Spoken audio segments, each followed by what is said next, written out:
This podcast is recorded on stolen and unceded Aboriginal land. We acknowledge the First Nations and elders of this country, and we join their calls for justice. But alas, for now, we're stuck with the hosts of Chapo Shithouse. That's us! Yeah! That's me! Hi, I'm from the Greens. I'm your local candidate. And the guy just stood there and then just slowly closed the door in front of me. And he was like, didn't say a word. Party line is the way I live. Yeah. They don't care who wins government because it's not going to shift the furniture around. That's state capture. People want a fucking house. The Greens voted down the CPRS and you're like, yeah, of course they did. The carpet needs to be vanquished, was his words. Vanquished. Exterminate. Freedom! Freedom! Freedom! I wonder if I could fuck up everything. Fuck up everything. You know. That's right. Oh, God. I got a D5. Oh, the classic. Bob Brown went to Queensland. And I think it's about time we talk about why the media is so fucking bad in Australia. Yeah. And especially You see reach that, for Emerald? the stars. Politics is about Reach reaching for the stars. Winner. Yeah, that's right. Winner. Imagine being in the Greens and winning. Imagine that. Imagine fucking Greensland. You're hearing it more and more. Yeah, and you'd love to see it. And they were basically like, I think we've won Ryan. I was just like screaming while I was driving. My primary emotion was one of happiness and relief. This is literally me, like, getting dumped and being like, I'm happy about it, actually. What I was feeling was mostly happiness. Like, we're insane, but at least we don't have a king or queen. The climate wars are over. What? No amount of renewables or electric cars will mean shit if we let this Adani coal mine go ahead. Well said. They're attacking us. What? It's like, dude, of course. We're chatting about how wokeness is destroying the Greens. Is this good? Is this good content? We need to go past civility. Oh, fuck it. Yes. What's the age difference between you two? 10? You? 9 or 10? 9, come on. Well, it's 10 when you... No, it's never 10. It's sometimes 8. I'm like, why would I want to talk to a Labor member? Yeah, or just don't talk about politics and then maybe talk about other stuff. Why would I want to, what am I going to talk about? That Labor's just angry that our community campaign is working. How I grew up was Parliament was where you went to protest, not to get a job. Here she is on Tom Ballard's podcast, Serious Danger. Yeah, I thought the ABC was hostile. Don't they know people record podcasts in their apartments? Oh my God. Who the fuck calls that kid Emerald Lane? I live in a tree. It's so good.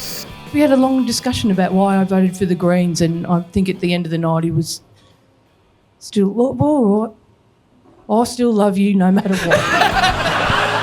Serious danger to Australia. Oh, yeah, Danger Dogs. It's time for the 100th episode of Chippo Shithouse. Please put your hands together, go crazy. Welcome to the stage, your host, Tom Ballard, and the funny one, Emerald Moon.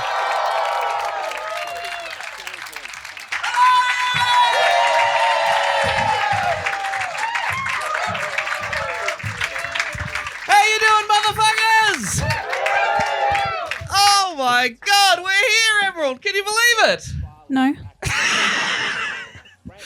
Well, thanks for coming, everyone. Thank you very much. Welcome to this live edition of Serious Danger, a podcast about Greens politics in Australia. This is not an official Greens Party podcast. Please stop asking.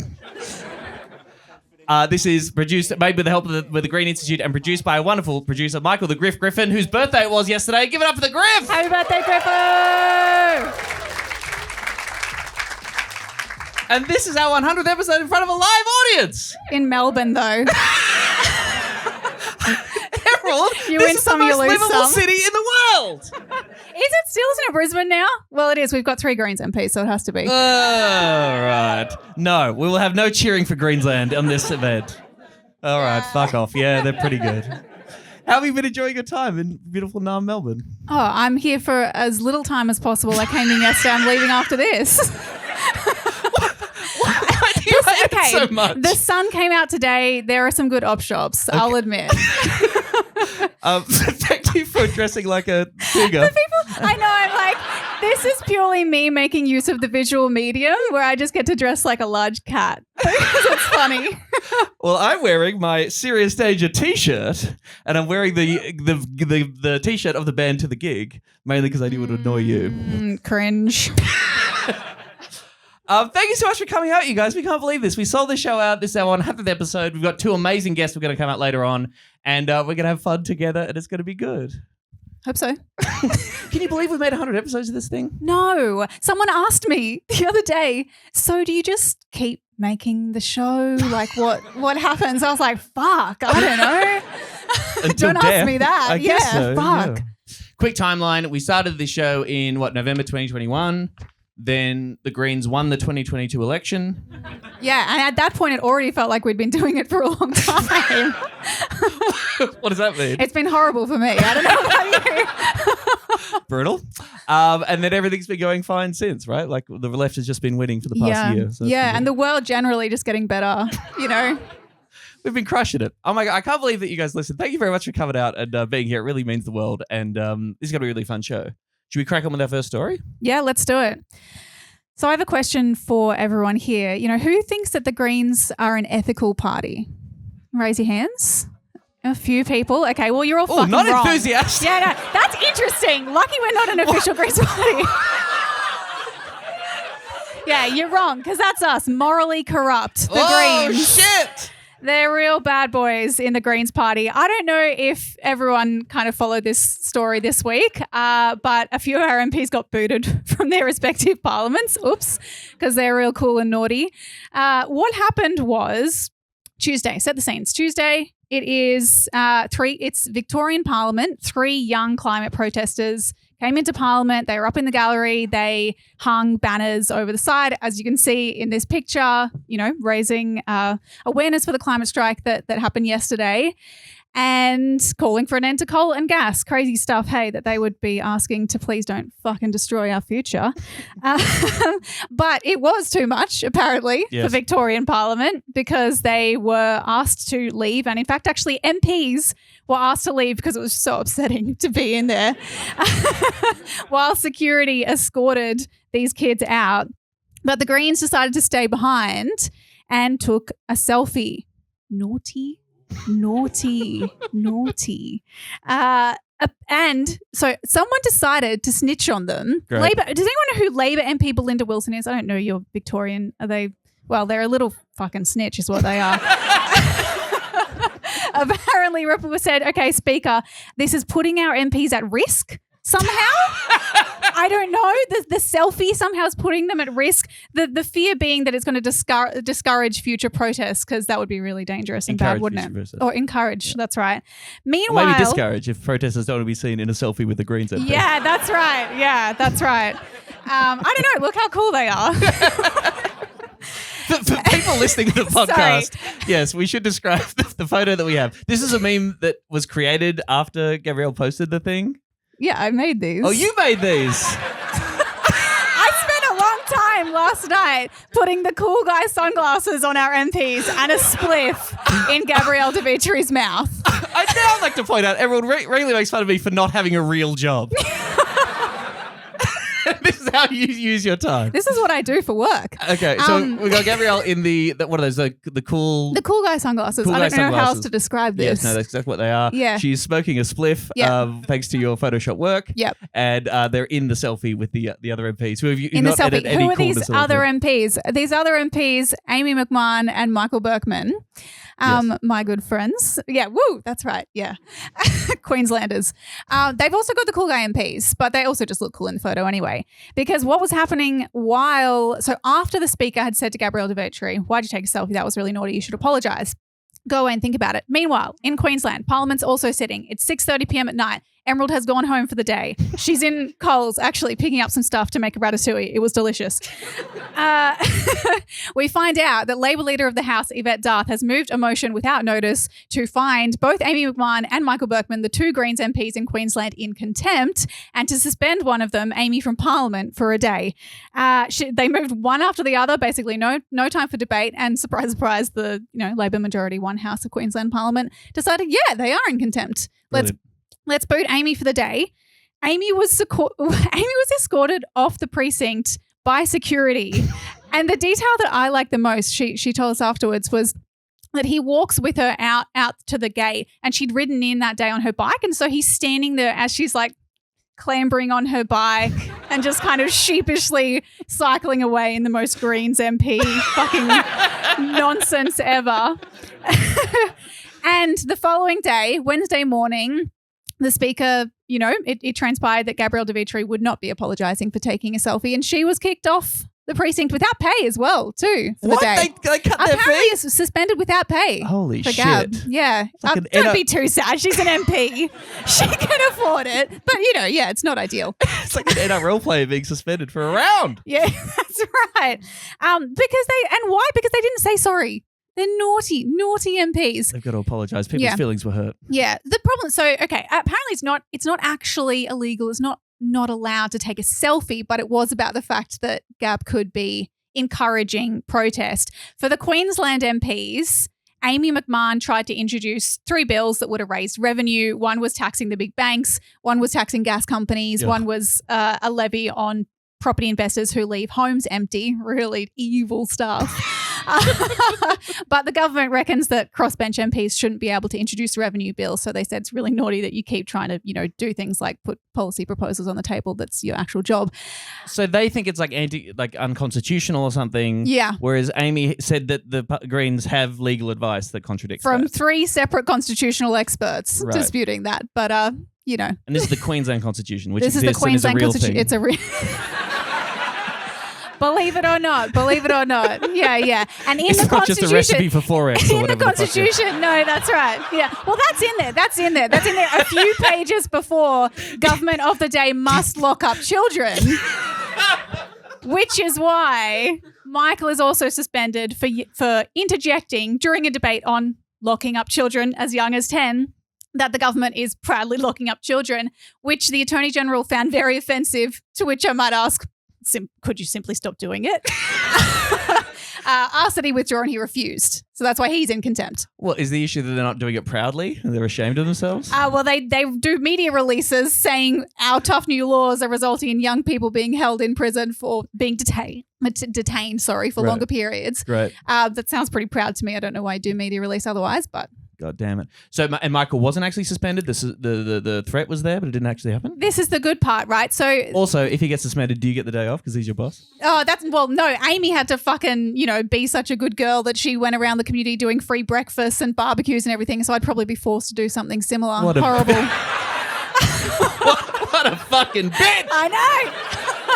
I'm Amy. I care about my community. Oh, I'm on my bike. Yeah, that's right. Low carbon emissions. No, the good part is that the ethics committee, which is what had considered these 2 contempts before it came back, they recommended that Amy be suspended for the day if she not apologise. So that was already settled.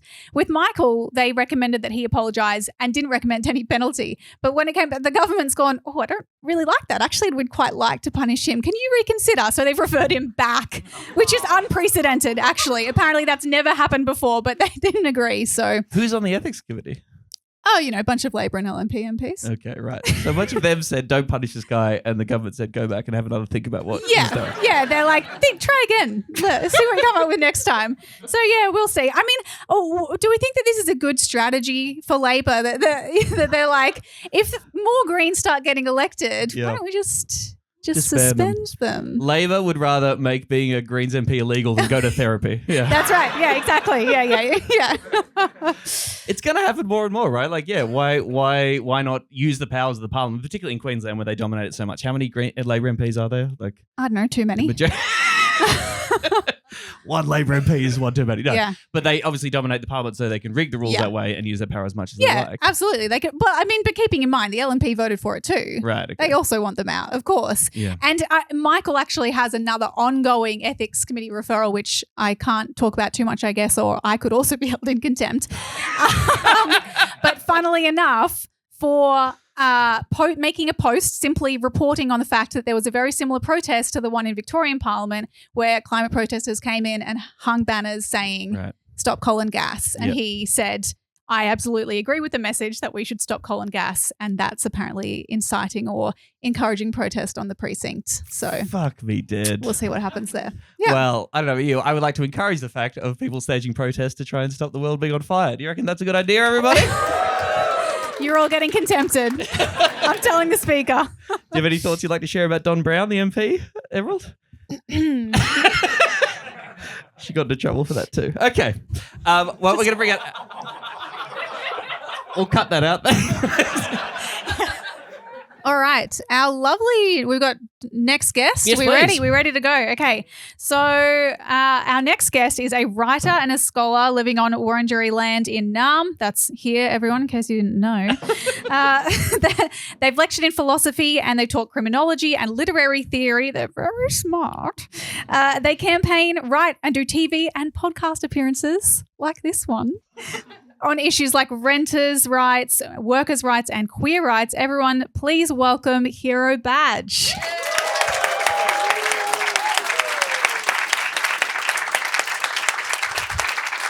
Hello. Hiero, who also made an effort with their appearance and has a lovely matching set. Well, Tom's just wearing like the t-shirt. I mean, it is the good t-shirt. To be fair. It's the t-shirt. Yeah. Okay. It's all about the ensemble. That's right. That's right. I got my little sexy legs out. That's a sexy little treat for the Aren't front row. aren't you over 6 feet? Is it really little legs? If you Little legs, that's right. They're cute little legs. Sure thing. Thank you so much for joining us, Hiero. Thank you for having me. We thought we would, have you along to talk about some of the good stuff that's happening in the world. All the good stuff in the world right now. Yeah. Life's pretty good at the moment. Do you rent? Let me think. Yes. Yeah. All right. So you know all about how good, rental affordability is at the moment. Renting rules. Am I right? Hey, yeah. This is what now that Tom and I both, are non-renters, we have to get renter representation on the panel to We be like, identify "No, we as still-" non-renters. Yeah, that's right. Yeah. So we have to get someone to actually talk, who has the perspective. Lived experience. Lived experience. It's so important. It's so important. As a person of renting A experience. person of renting.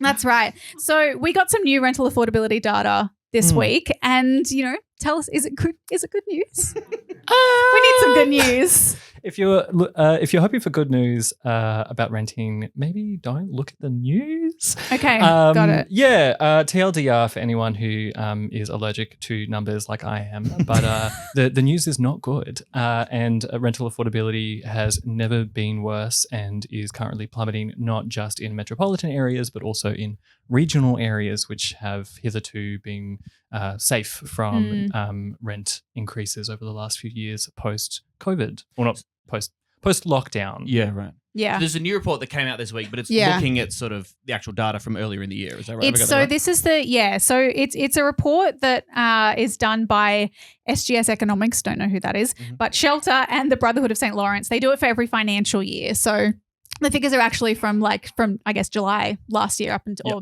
June. I don't know how financial years work. I'm not a fucking economist. Don't ask me. I'm in the Greens. But it showed, You think money grows on trees? That's right. I don't know, make it free. But it showed that basically renters in every single Australian capital city are in a worse position now than they were before the pandemic, or they were, I suppose, July of this year. And particularly that affordability is really falling in regional areas. And it does this, it uses the rental affordability index, which is that benchmark of rental stress where you're paying more than 30% of your income if you're in the lowest 40th percentile of household income, so for low-income households effectively. And it then produces this score between 50 and 150. A lower score is less affordable.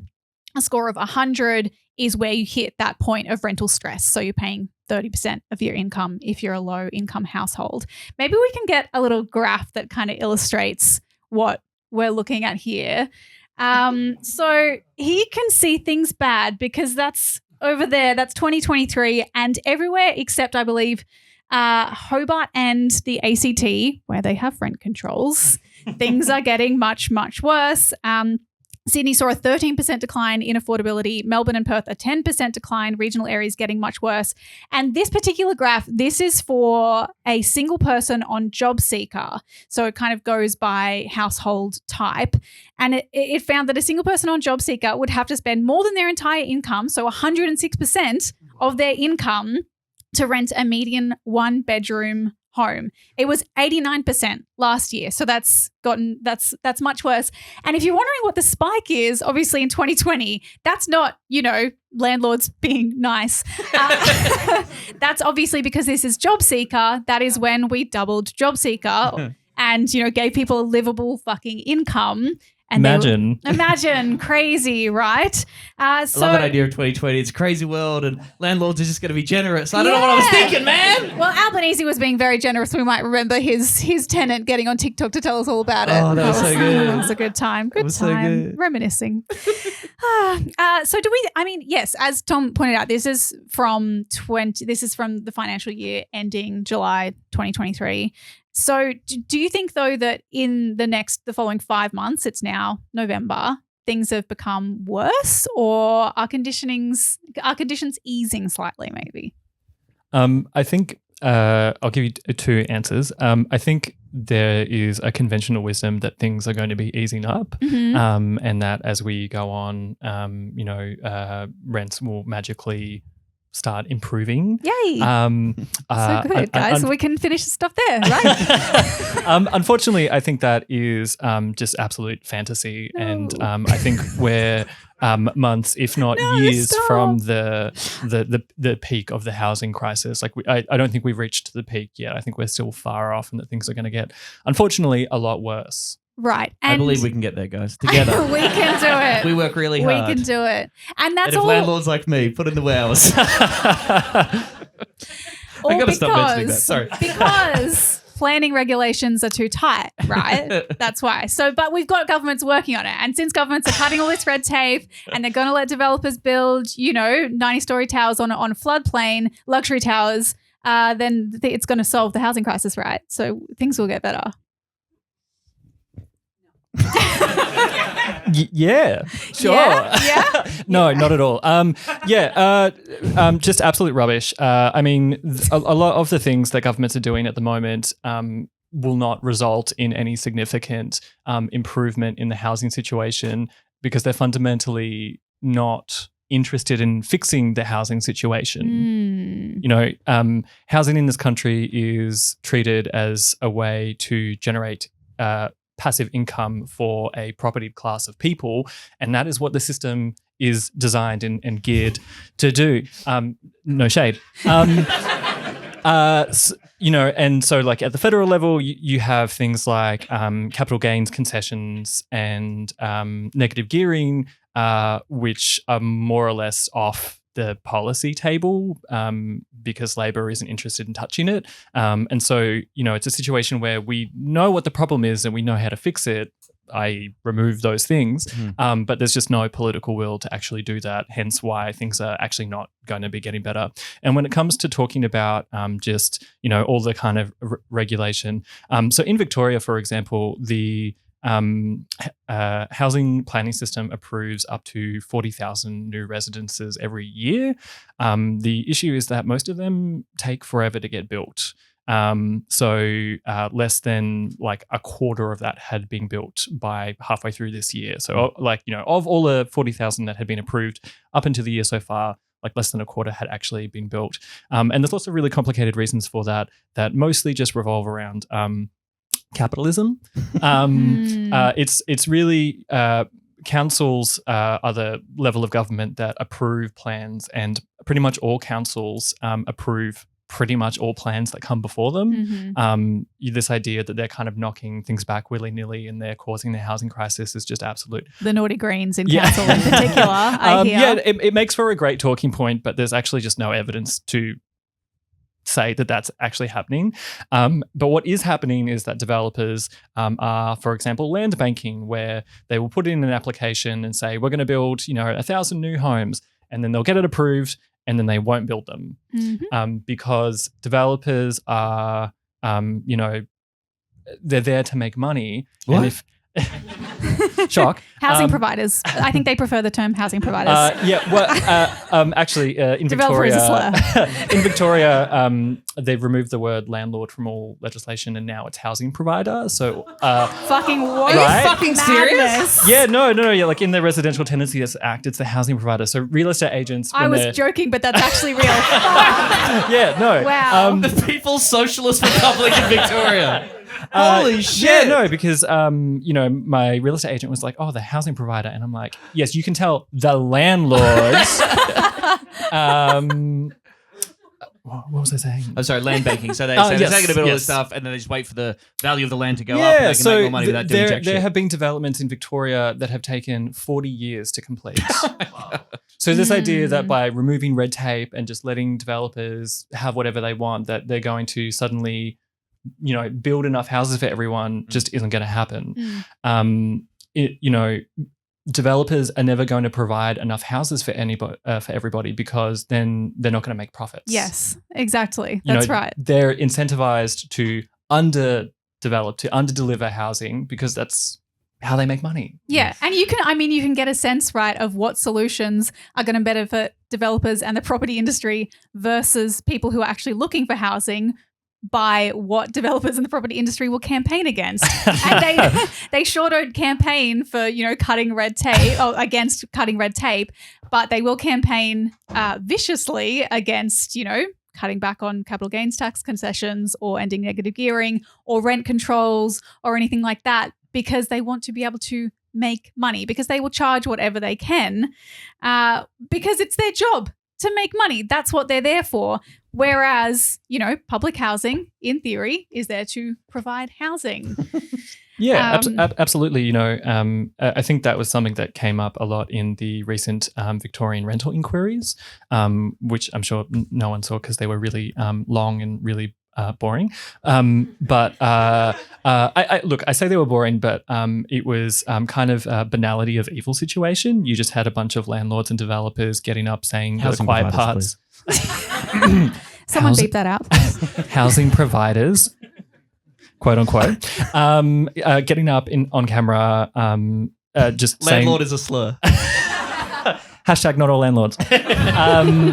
Yeah, just saying the quiet parts out loud about essentially like all of this, and what all of the kind of housing NGO people, and we can shit on them later, we're basically saying we're basically, like this is market failure. Like the government has outsourced one of its primary responsibilities to provide housing for its people to the market, these developers who are completely uninterested in doing that, and they're playing this like finger pointing game where they're like, it's the developers, it's the government, it's the government. It's the government's job to provide housing.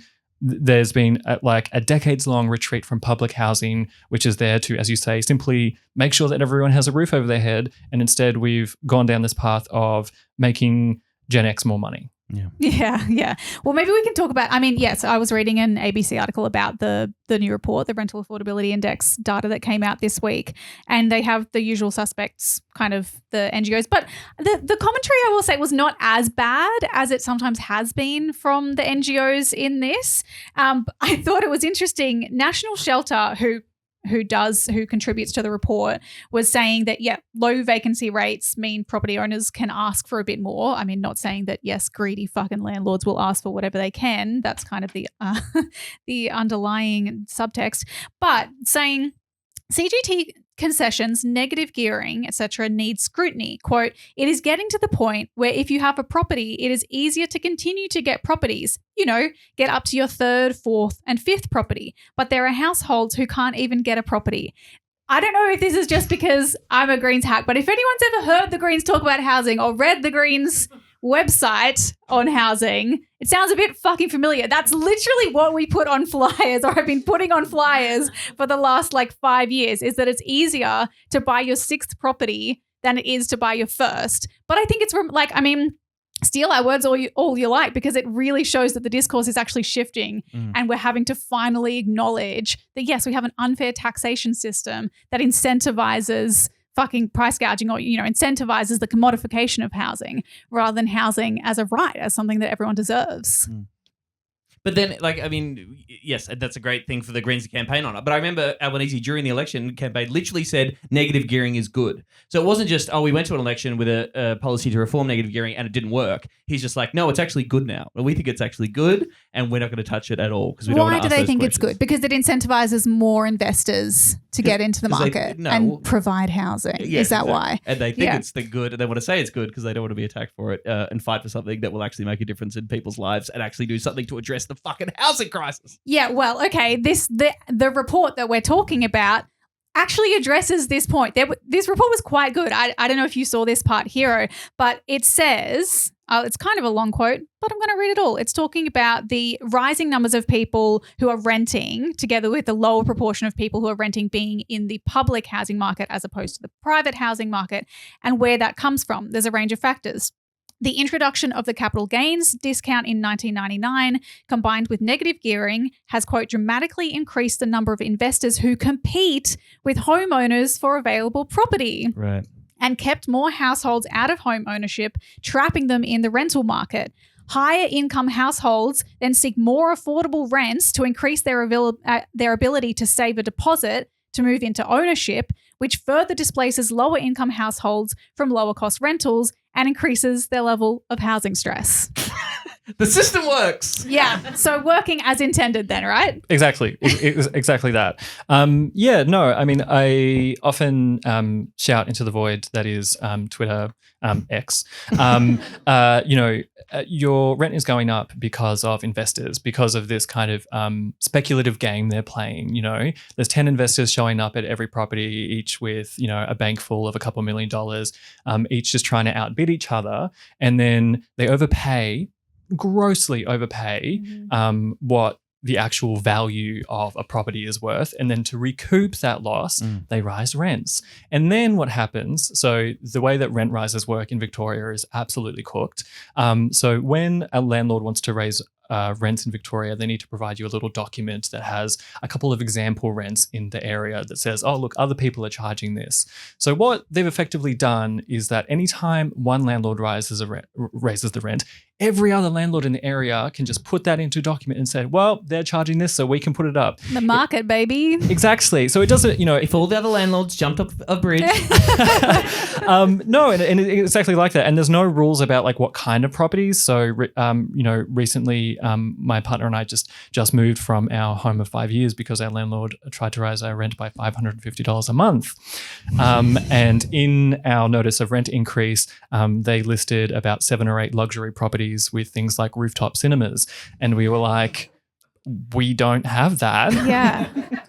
So they just reissued a different document with a set of different apartments all at the same price. But that's what's happening is that there's essentially there's nothing in this system to stop the inflation of rents. Like, say, a rent cap. Yeah. Exactly. Which would, make the whole system fall apart, unfortunately. Is there a political party that has that as a policy? Yeah. It's called the Greens. Everyone clap. Everyone clap. Thank you. Thank you. That was fucking Jeb Bush. Please clap. Please clap. Please clap. Have you got maybe one more question for you? And then we'll one more question. Yeah. I did just want to ask about one of the things that the NGOs say in this article is talking about, maybe reforming those tax systems, building more social and affordable housing. That's great. Maybe a limit on rental increases, but also a national increase to Commonwealth rental assistance. Thoughts? Am I allowed to swear? Okay, great. I don't know. Yeah. As long as you don't say landlord. Yeah. Just no slurs like landlord or developer. Landlord. I fucking hate rent assistance for a couple of reasons. And that might sound spicy to some people, so I'll explain why that is.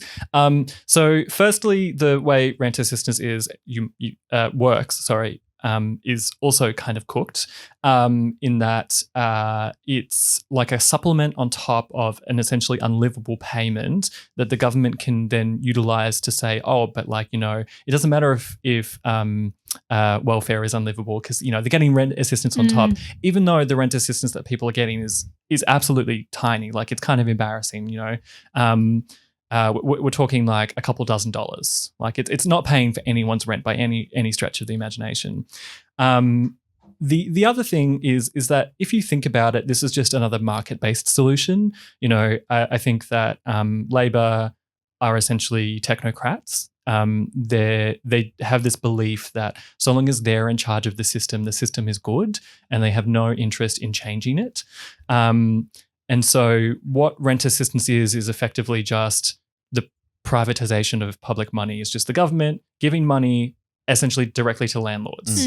And the landlords are just constantly increasing the amount of money that they're asking there's no for. rent caps. Yeah. Yes. And so the government is that proposal is essentially just for the government to fill landlords' pockets with more money. To subsidise rent increases. Yeah, exactly. effectively. That is exactly what that is. And it's the same thing with the National Rental Affordability Scheme, so NRAS, which was it's kind of a zombie policy now, but that was where the government said, in a more direct, more literal way, we will pay landlords to offer their properties at below market rent. So if a landlord was to put the asking rent at like 20 or 30, I think it was 30% below market price, the government would pay the difference. So again, just paying for rent increases rather than just limiting rent increases. Yeah. And it's rough, right? Because it's like, obviously, I think that, you know, people on job seeker, like welfare recipients should get more money. More people getting rental assistance is good right now. I would like you to have more money.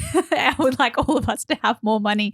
But as an isolated solution in the absence of rental caps, or even as a primary kind of political aim, it is so far from what we need to be shooting for. You know, as Adam says, shoot for the stars, reach for the stars, Reach for the stars. Reach for the stars. Yeah, no, absolutely. The reality is that, you know, you can remove all the red tape in the world and developers aren't going to build the houses, and you can increase rent assistance all you want and landlords are just going to keep raising the rents. You know, these solutions are things that governments like to talk about because it doesn't require much work and it doesn't really fix the problem. Doesn't create an enemy. Yeah, exactly. So they can say, oh, look, we've acted on this, we've done this, vote for us at the next election, and then, you know, kick the can down the road. But there's nothing here that actually fixes the problem. That's right. Well, on that note, no, it's great to have you with us and lay out that problem. Thank you very much, Meg. Give it up for Hiero Badge, everybody. We love Hiero Badge. Thank you. I'm assuming our next guest is here. I'm assuming that he made it from the airport. I haven't seen him, but we're delighted to have him as well. He is my friend and yours, comedy superstar. Give it up for Nazeem Hussain, everybody! Hello. Hello. Yes! I vote for the Greens.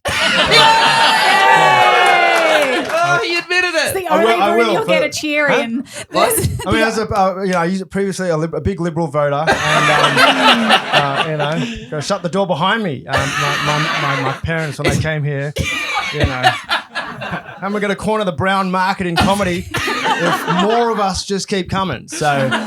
Oh, man, if you came out as a Liberal voter, you would be able to do corporate gigs for the rest of your life. Yeah. Shit.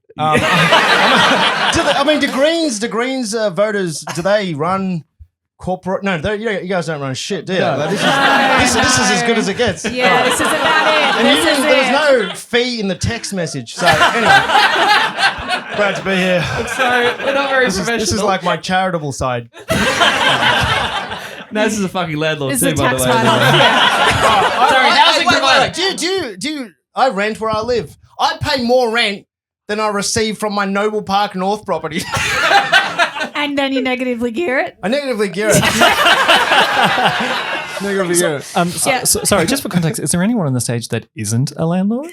I'm not a landlord. Okay, great. You're Great. losing like, literally, you're losing out at the moment. Yeah, no, I am. Everyone, under your seats, you'll find rotten tomatoes. Very low way. Yeah. Well, we were very excited about having you on the show, Naz. I was excited. Then I read the Daily Mail and I saw this headline. Comedian Nazeem Hussain launches extraordinary attack on Anthony Albanese. Now, the last time we did tomatoes. Congratulations. Yeah. I don't even, did I? An extraordinary attack. It sounds like a terrorist attack. My goodness. Well, you know. I don't know if that would be extraordinary for a Muslim at the moment if you read the Daily Mail. So true. So He's true. allowed. Come on. I'm highlighting. What are you going to cancel Nazeem Hussain? Let's get that hashtag trending, everyone. Well, I was almost cancelled. Last time we did a live episode of Serious Danger, I called Anthony Albanese a dumb cunt and it made friendly Geordies very angry. But that's nothing extraordinary for you, though. You'd call everybody, like you call me a dumb cunt all the time. That's true. It's like a term of endearment. Yeah. Australian comedian Nazeem Hussain has lashed out at Anthony Albanese for siding with Israel during a fiery speech at a protest rally, pointing out the PM supported Palestine earlier in his parliamentary campaign.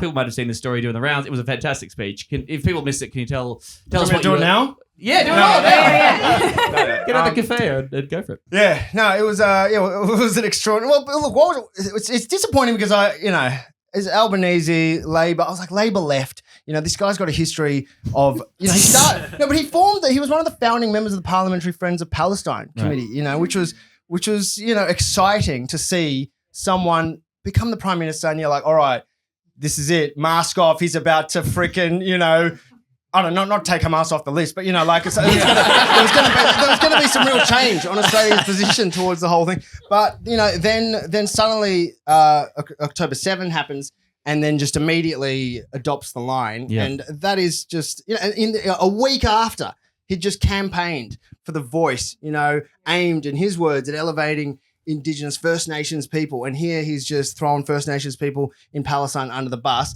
like using, and then he starts competing with Dutton to try to, screw over First Nations. It was, So I think that was one of the, I did start with that because personally I felt a disappointment, but I just thought it was a good emotional hook to get into the rest of my speech. And it's what you believe. I was thinking of the Daily Mail headline, it was cool. I'll lash We're out. big fans of the Daily Mail here at Serious Danger. Oh, yeah. If you're getting in there, that's probably a good sign. Yeah. I mean, and people might not know, before you were in comedy, you're really actively involved, and you still are, with the Muslim community in Melbourne and Victoria. You're a member of the Islamic Council of Victoria, right? I was a member of the Islamic Council of Victoria, which is the peak representative body for Muslims in Victoria, of which there are about 100,000, growing pretty quickly. So get on board. Got brochures. I bought some brochures. All right. But I was actually like the Waleed Ali was the media spokesperson, right? And I was on the council when he was on, and then he quit, and then so I actually was for a while the media spokesperson. I had no idea what I was doing, and then Legally Brown, it's an SBS show that I did. Started to go to air in 2013, and I thought, well, I can't really be representing the community and then also having to back my comedy where I make jokes about white people and fashion and dancing, all that stuff.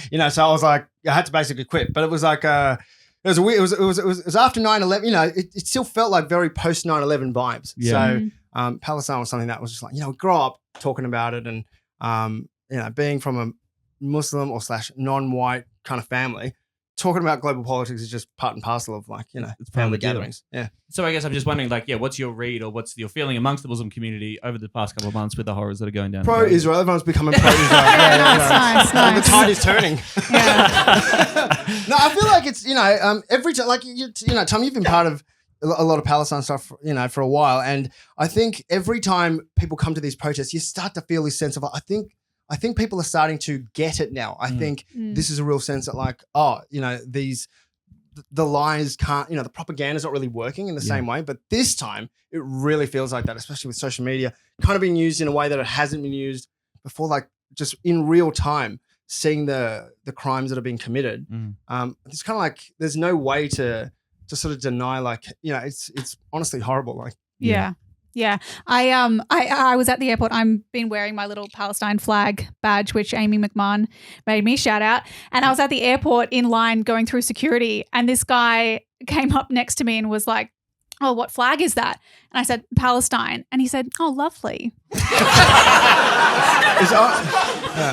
it is. It is lovely. It is lovely. Yeah. That's not where I was expecting that story to go. I was like, "Thank you, sir." From the river to the sea, Palestine will be lovely. That's right. The original. That's beautiful. I'm sorry. Totally. That's this is from the Daily Mail article as well. Hussain also slammed opposition leader Peter Dutton for suggesting that anyone taking part in Free Palestine rallies who is living in Australia on a visa should be deported. Hussain offered an alternative idea. Peter Dutton telling us to go back where he came from. Why don't you go back to where you came from? Go back to your dad's balls, you fuckhead.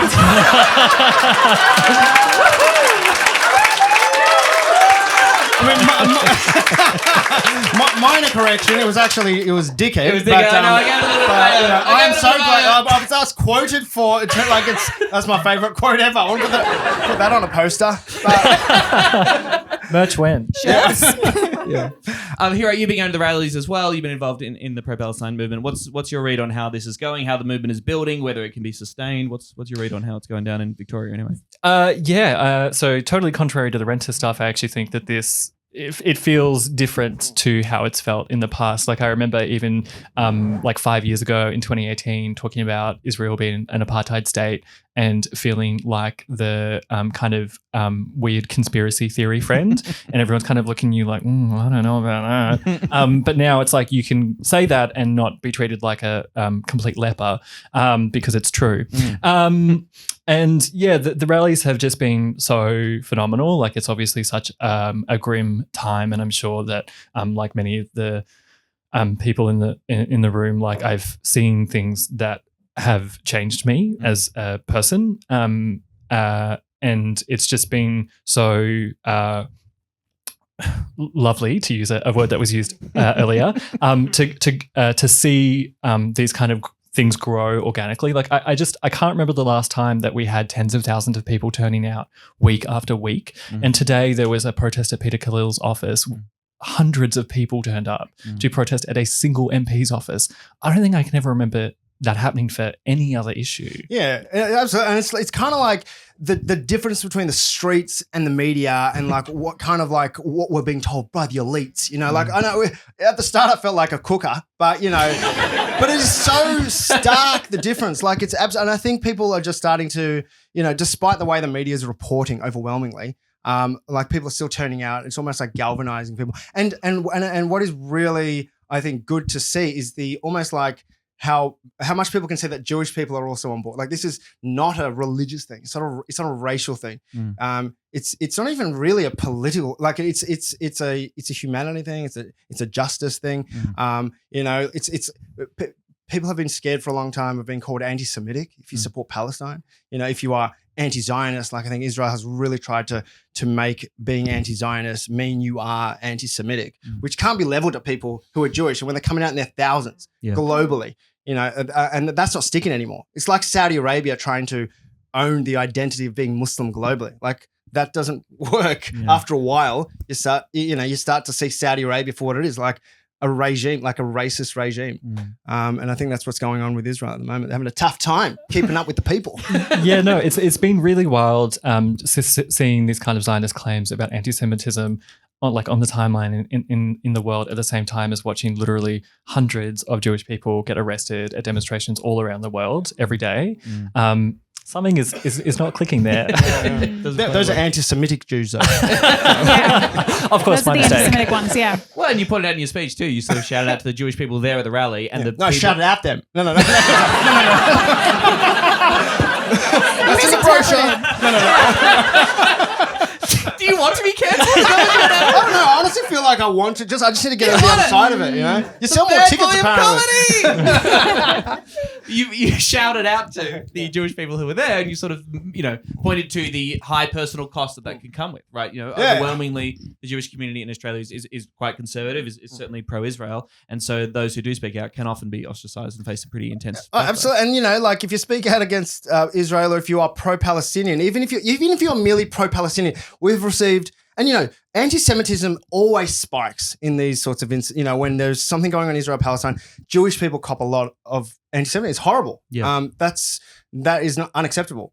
And we've seen when people are speaking out in support of Palestine, Islamophobia rises as well, but also people have been like losing jobs. People have been threatened, to have this, to lose their jobs. My sister's had so many people come up. She's a lawyer at Morris Blackman, asking, what do I do? I have no idea. People have been telling me that I can't be saying things. I've been called into meetings and just blatant, like, sorry, you can't come to work tomorrow. And I can choose if you work or not because you're a contract. Like, it's but I think again now people are starting to like kind of not give a shit about that, and like, if I'm silent now, well, at what point do I? What's it going to take? Yeah, what's it going to take? Yeah. Well, I mean, this week in Melbourne, we sort of had an example of how of perhaps all the elements of this debate and how messy it can get. In Caulfield, you got Burgatory. That's a burger business owned by Hashtaya, a Palestinian businessman who's been outspoken in his support for Palestine. He's been filmed at rallies. He was filmed on camera saying from Palestine. From He actually the leads the project. He's right at the front, yeah. He's right And good up there. burgers, really good burgers. They genuinely are. Good plug. Or halal as well. How do you feel about avocados, Naz? I think I'm out of contracts. I don't give a shit about avocados. You did add avocado.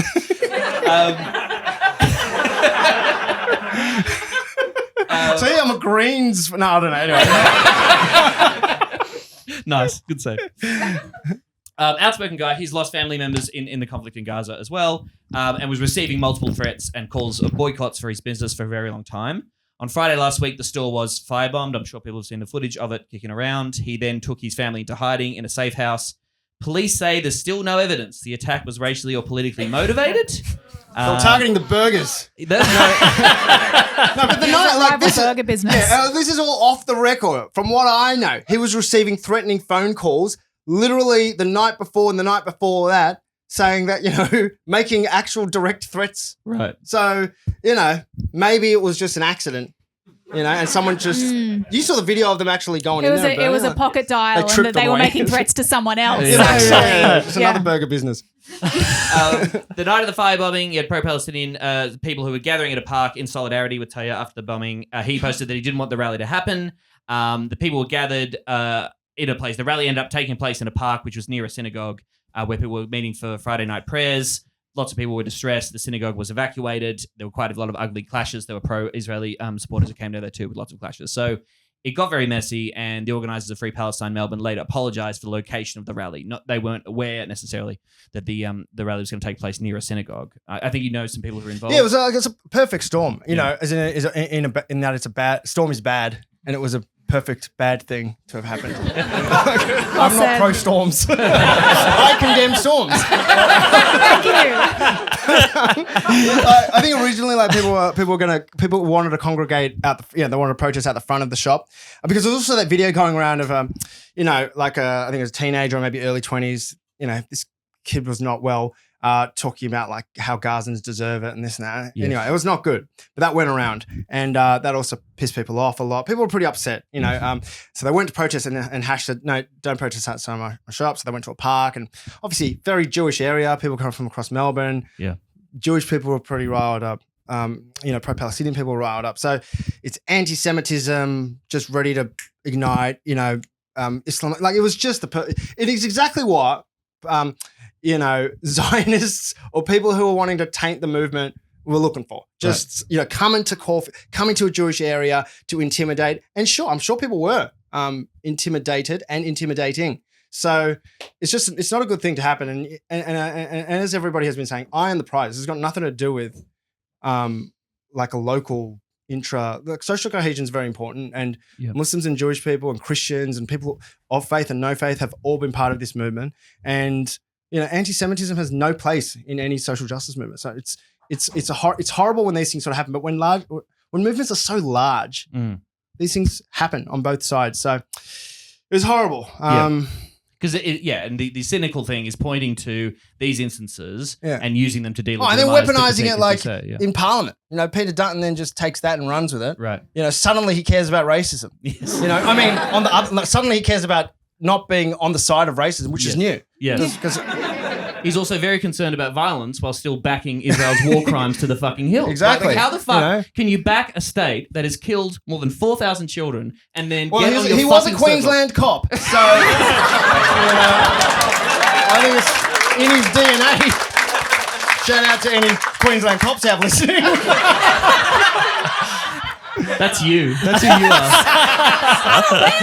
Emerald, do you condemn Queensland cops? Condemn your state.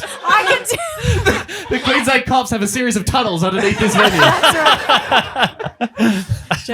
We're fast running out of time, but there are a few other points on this that I think we need to hit. I mean, another massive story that was actually some good news, a shining ray of light, was the UN Special Rapporteur on the occupied Palestinian territories, Francesca Albanese, the only good Albanese. That's not the only good Albanese. She probably comes from a massive family. All right, fine. They're all shit. She's the two Albaneses I have in my life. Her dad's a dog. You really said fuck their drag. They should all go back to their father's balls.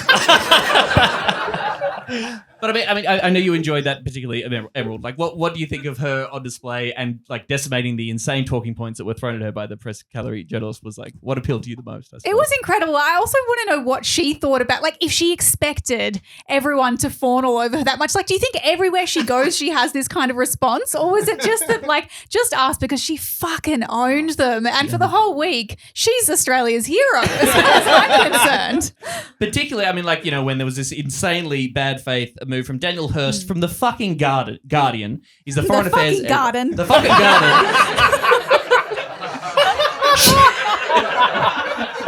Like a cherry. What time's your flight back? She mentioned, she used the word domination at the end of her speech, and Daniel Hurst gets up there and said, I just noticed you used the word domination there. Is that really helpful in the current context? Because that could actually be a trope of like anti-Semitism. And she's like, no, I'm talking about the Apartheid Convention, which talks about the racial domination of other people. And she didn't say this, but she meant you fucking moron. She said it with her hands. There was this moment, I forget if it was her response to that journalist or one of the other ones, but she kind of made this motion towards her head at one point. And she didn't say it, but she was like, this is what you thought in your tiny little brain. Yes, yeah. You know, but it's not right. This actually means, are you hungry in like Sri Lankan as well? Like, are you hungry? Have you eaten? Are you hungry for some more blood sugar? So that was great again to burst through, and overwhelmingly, opinion is starting to turn in favour of Palestine, and the cracks are starting to show. I think, as we've mentioned, this disconnect between what the media and political classes will tell you and where people are at. We talked about the YouGov poll last week on the show. 53% of Australians support a ceasefire. That poll got no coverage, as far as I could tell. Guardian Essential poll this week. What should Australia do in the current conflict in Israel and Palestine? 21% said provide active support to Palestine. That's up 8 points since October. 17% provide active support for Israel. That's down 6. 61% called for Australia to stay out of the conflict entirely. Now, well, that's interesting. What does that actually mean? What does that mean? Our Pine Gap base, the US base in the Northern Territory, is providing military aid and information to the IDF. We send arms and weapons to Israel. Does it mean withdrawing that entirely and not getting involved in any way? It's a pretty scary question to ask Australians. Like, do you think we should get involved or stay out of it? Like, right. Yeah, what were we going to say? If it had said, do you think we should withdraw involvement? I wonder what the answer would have been. Right. Yeah. And does it calling for a ceasefire using diplomatic international pressure to try and stop them killing children? I think that's probably something that would be. I mean, as far as I can tell, Essential has not polled on the question of ceasefire, which is pretty insane.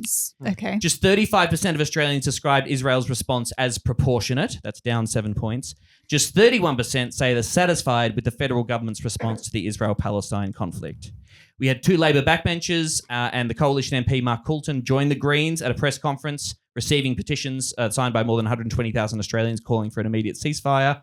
Even Albo's own branch passed a motion in Greenler calling on him, the Labor branch, to call for an immediate ceasefire and to recognise that Israel's response has moved from that of defending itself to acts of retribution on an innocent Palestinian population. Do we think he's going to give a shit about that?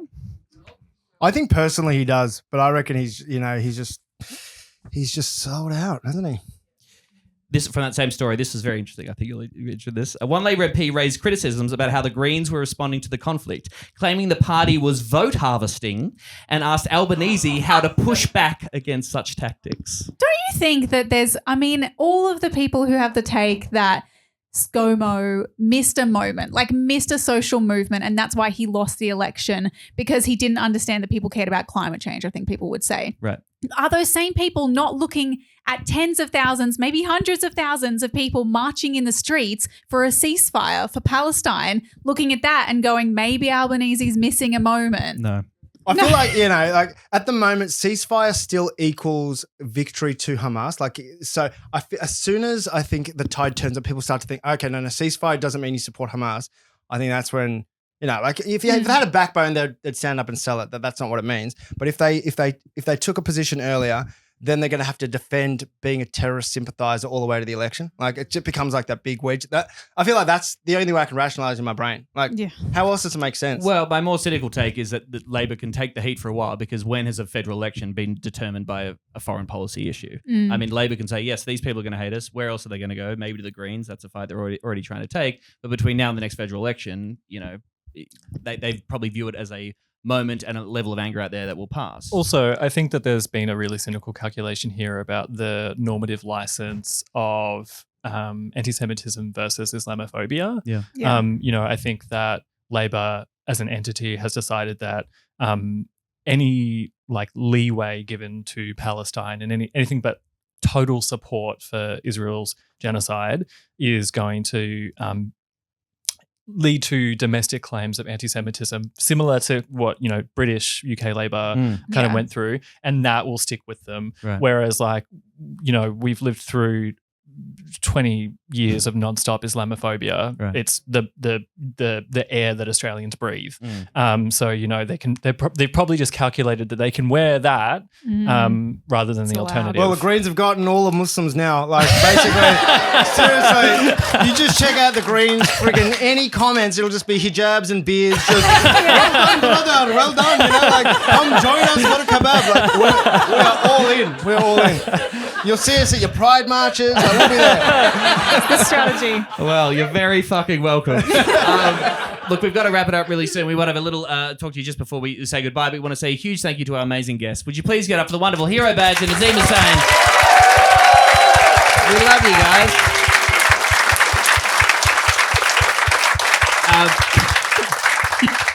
You can leave now. Okay. Do I have to go? You don't have to go. You can say we're just going to say. No, a little thing. I'll catch you. You tell me to go home. Leave. I'll see you at the Greens. Do you guys want to ship everyone else leave? Or do we... One more time, Hiero Badge and Nazeem Hussain, everybody.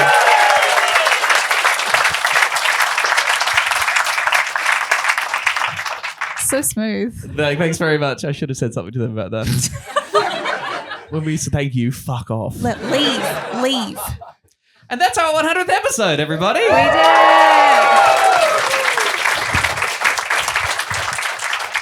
I mean, we just wanted to say, yes, a sincere thank you, right? And reflect on the fact that we've done 100 of these and we can't believe this show exists when we get to do it. Truly can't. Yeah. Thank you for listening. It's actually wild. I mean, the show fucking sold out. Yeah. That's crazy. At the very last minute. But yeah, Could have been a little quicker. A little quicker next time. No. The next time. No, we love you. We should welcome our wonderful producer to the stage. Give it up for the Griff, everybody. Give it up for the Griff. Come on up here, Michael.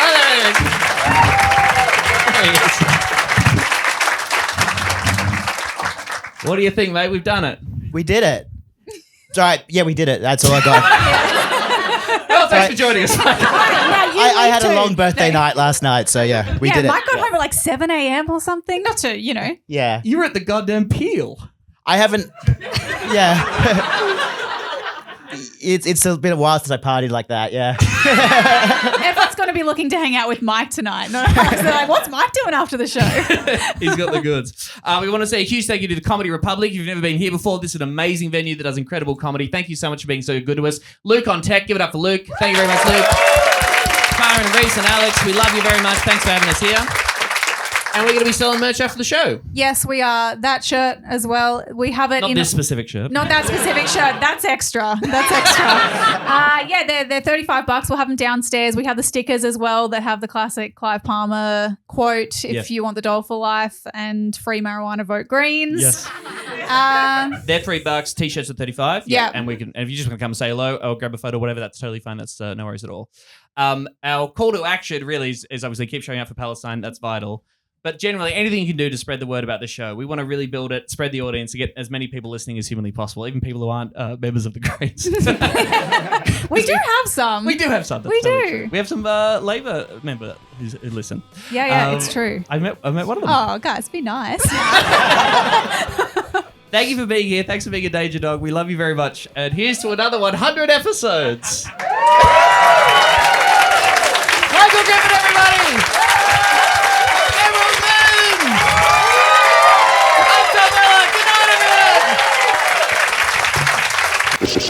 Serious danger to Australia.